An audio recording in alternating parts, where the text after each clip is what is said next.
Task Force Irene, binuo ng Kalinga PNP, may 500,000 pesos na pabuya para makilala ang mga pumaslang sa 30 anyos na manghahabi sa Tabuk City. Detalye ng balita mula kay Romy Gonzalez sa RH41 ay Bagdabigat Romy. Sa pagsisikap na mapabilis ang investigasyon sa brutal na pagpaslang kay Irene Gayamos, binuo ng mga otoridad sa Kalinga ang Task Force Irene at nag-alok ng 500,000 pisong pabuya sa sinumang makapagbibigay ng impormasyon para makilala ang mga salarin sa pagkakapaslang nito. Brutal na pinatay sa Irene Gayamos noong Nobyembre 12 ng hapon sa Purok 6 Bulanao, Tabuk City, Kalinga namang hindi pa nakikilalang suspect. Ang 30 anyos na mga habi ay nadiskubre sa loob ng kanyang tahanan na nakahandusay at naliligo sa sariling dugo.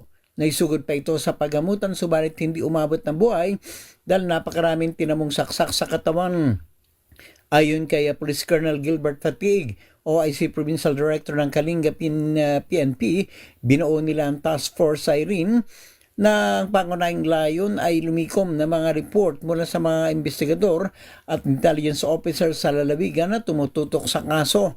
Ayon naman kay Kalinga Governor James Aduba, abot sa 700,000 piso ang inilaan sa binuong task force, 500,000 piso para sa pabuya at 200,000 piso para sa operational at administrative expenses.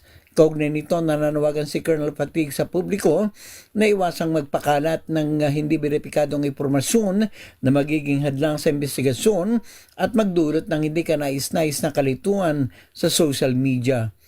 Ito si RH41 Romy Gonzalez para sa DZRH, una sa Pilipinas, una sa Pilipino. Maraming salamat Romy, Diyos na Gina.